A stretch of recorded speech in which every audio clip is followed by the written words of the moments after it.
নমস্কার বন্ধুরা, আপনারা দেখছেন আকাশ ইনফো ইউটিউব চ্যানেল। তো বন্ধুরা, পশ্চিমবঙ্গে অবশেষে ভোটার ভেরিফিকেশান শুরু হচ্ছে। এই 8টি জেলার প্রচুর ভোটার কার্ড বাতিল করবে নির্বাচন কমিশন।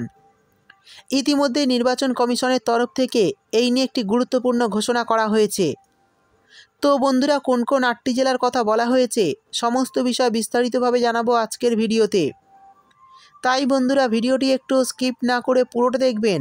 আর ভিডিওটি দেখার সাথে সাথে যদি আপনি আমাদের চ্যানেলে নতুন এসে থাকেন তাহলে ভিডিওর নিচে যে সাবস্ক্রাইব বাটনটি আছে সেটি ক্লিক করে চ্যানেলটিকে সাবস্ক্রাইব করে দিন।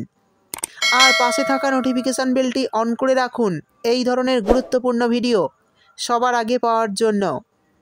তো চলুন বন্ধুরা, ভিডিও শুরু করা যাক।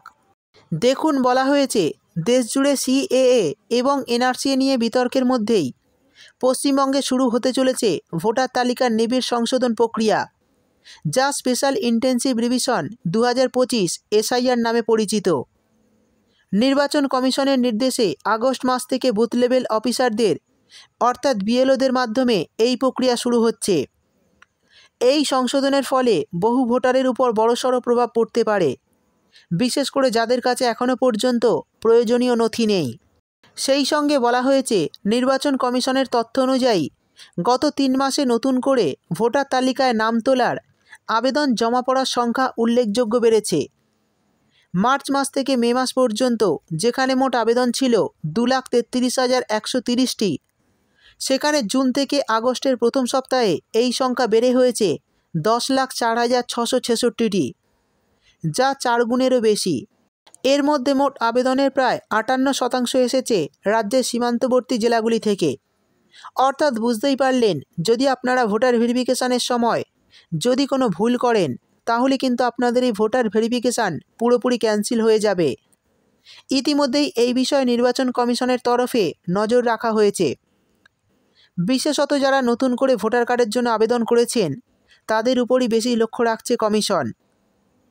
তারপর বলা হয়েছে, সীমান্তবর্তী জেলাগুলির মধ্যে রয়েছে কোচবিহার, উত্তর ও দক্ষিণ দিনাজপুর, উত্তর ও দক্ষিণ 24 পরগনা, মালদা, মুর্শিদাবাদ এবং নদিয়া। অর্থাৎ এই 8টি জেলায় আবেদনপত্র বেড়েছে। যেই শুনেছে আগস্ট মাসে ভোটার ভেরিফিকেশান হবে, তখন থেকেই যারা অবৈধভাবে এসেছে বা যাদের ভোটার কার্ডে ভুল ছিল তারা কিন্তু আবেদন করেছেন, আর তাদেরই উপর কিন্তু বেশি নজর রাখছে নির্বাচন কমিশন। কমিশনের এই পরিসংখ্যা কর্তাদের অবাক করেছে। নতুন নির্দেশ অনুযায়ী যদি কোনো আবেদনকারীর বয়স 30 বছরের বেশি হয় তাহলে তার আবেদনের উপর শুনানি করা বাধ্যতামূলক। অর্থাৎ 30 বছরের বেশি যারা আবেদন করেছেন তাদের উপরই বেশি করে নজর রাখবে নির্বাচন কমিশন। সেই সঙ্গে এই সংশোধন প্রক্রিয়া কেন গুরুত্বপূর্ণ? সম্প্রতি বিহারের ভোটার তালিকা সংশোধনের সময় লক্ষ লক্ষ ভোটারের নাম বাদ পড়েছে। এখন পশ্চিমবঙ্গেও এই একই প্রক্রিয়া শুরু হলে অনেকেই আশঙ্কা করছেন যে এই সংখ্যা বিহারের থেকেও বেশি হতে পারে।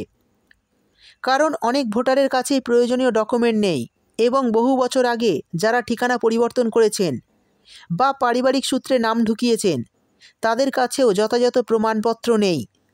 এই পরিস্থিতিতে তৃণমূল সরকার এই প্রক্রিয়ায় সম্পূর্ণ বিরোধী। আগামী দিনে কি ঘটতে চলেছে তা নিয়ে রাজনৈতিক এবং আইনি মহলে তীব্র বিতর্ক চলছে। ভোটার তালিকা সংশোধন নিয়ে আবার নির্বাচন কমিশনকে আক্রমণ করলেন বাংলার মুখ্যমন্ত্রী মমতা বন্দ্যোপাধ্যায়।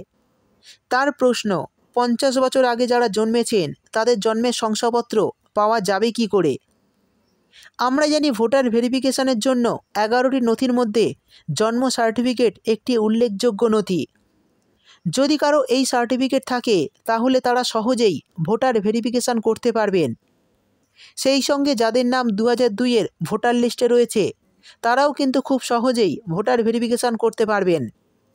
তাদের নাম যদি 2002 সালের ভোটার তালিকায় থেকে থাকে আর সেই লিস্টটি যদি আপনারা দেখাতে পারেন প্রিন্ট আউট করে, তাহলে কিন্তু আপনাদের খুব একটা কোনো ডকুমেন্ট দেখানোর প্রয়োজন হবে না।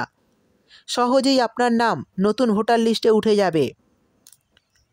এরপর বলা হয়েছে, মুখ্যমন্ত্রীর বক্তব্য, ভোটার তালিকার নিবিড় সমীক্ষার জন্য যেসব নথি চাওয়া হচ্ছে তার অনেক নথি সাধারণ মানুষের কাছে নেই।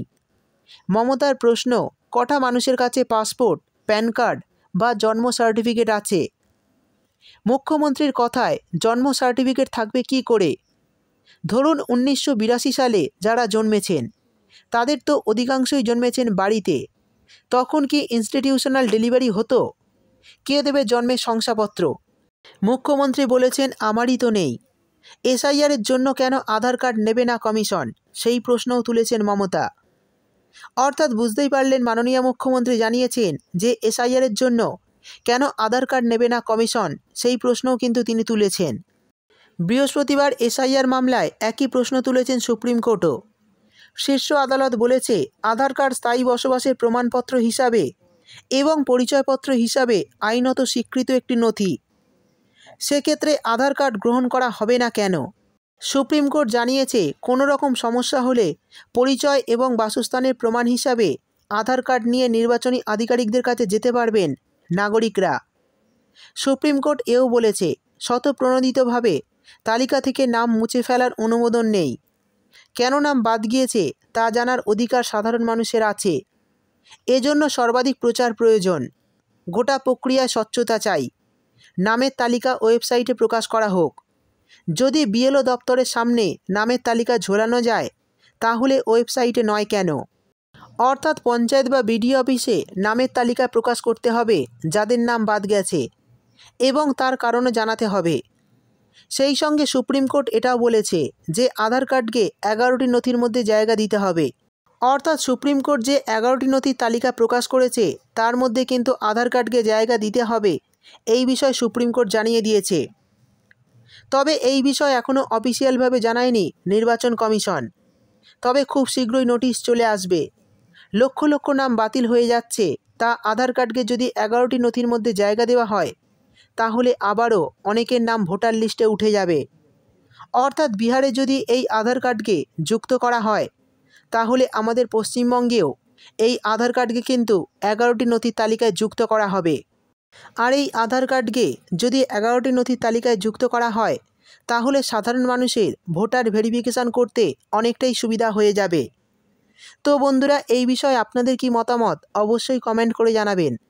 ভিডিও ভালো লাগলে ভিডিওটিতে একটি লাইক দিয়ে দেবেন এবং আপনার বন্ধুবান্ধবদের সঙ্গে বেশি বেশি করে শেয়ার করবেন। ভিডিওটি দেখার জন্য আপনাকে অসংখ্য ধন্যবাদ।